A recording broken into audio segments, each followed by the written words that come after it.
and we're waiting additional reports on the supernova. But I shared with the people about the movement of Pluto and Charon to that point at the edge of what we know as our acceptable universe, and the conditions that are possible to come down on us March 15th. Well, one of the things that I encourage people is that this is a very positive thing. This is natural. This is part of the universe evolution in the same way that the Earth evolves and we evolve. And then, of course, for just a moment, we discussed again the differences between astrology as we know it in the monthly procession, if you would, of the sun appearing to move through the various houses of the zodiac, the 12 months, at which point Aquarius comes before Pisces. And then I showed how in the procession of the equinoxes, which tells you which age you're in, that's figured on the basis of the vernal equinox, the spring equinox. When the first day of spring comes, where is the sun in relation to which sign? And we're now moving out of Pisces into Aquarius. So in the monthly, if you would, zodiac, Aquarius comes before Pisces. In the procession of the equinoxes, as you figure the ages, Pisces comes before Aquarius, and that's how the difference is, and that's how we're in the situation now. And that's important when you consider Jesus representing the fish, Pisces, pointing to the man with the pitcher of water and declaring that would be the point of Passover. So, we went through that.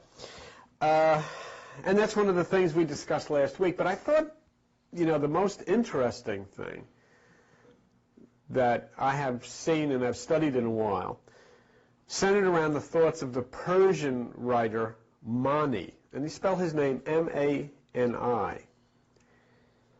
And Mani tried to come to grips with a phenomenon that I think all of you have at one time or another tried to come to grips with, and that is, why, if God is all-powerful and all-loving, could humankind have been left in such a predicament on this earth where there is so much unhappiness, so much violence, so much disease?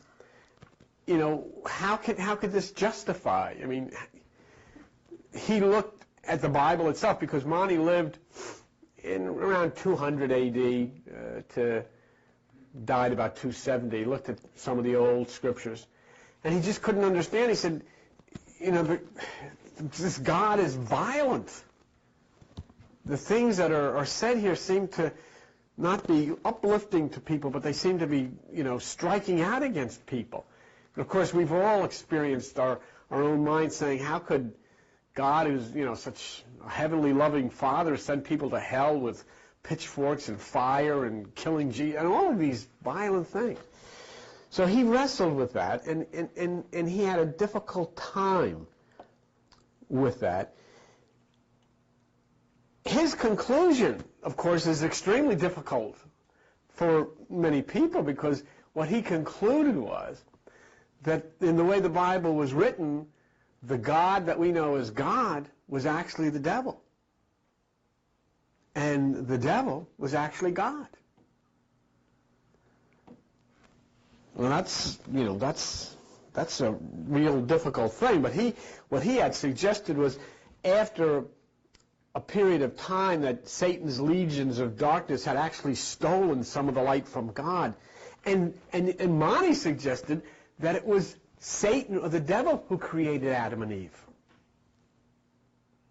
And he wanted them to be fruitful and multiply, to spread his darkness all over the earth. Of course, you have to be very adult when you get into talking about these types of things, because in the first place you have to understand that there is no Satan and there is no devil and there is no God in the text that we picture them as, people. So he's talking about this thing that you feel. I mean, you feel inside of yourself that which is good, but, then you struggle with these things that come against you and the things that have happened in your life. And, you go and you pray. Now, if you look at Monty, who are you praying to? Who's the one that's going to help you here? But, so he suggested that it was actually the powers of darkness who created Adam and Eve and tried to get them to multiply so that this darkness would be spread all over the earth. And of course, it looks like he succeeded. There's some more indications of Aquarius, which we've just experienced over this last week, when again, for the second time, Israel and Palestine, Arafat and the Netanyahu signed this peace accord. Well, the last time that they had done this, of course, the powers of darkness, if you would, couldn't deal with it, and they assassinated the president of Israel. So I don't know what's going to happen this time, but it shows you that the power of Aquarius is still very, very, very powerful, and in fact accelerating, because now we have this other peace accord which has been signed.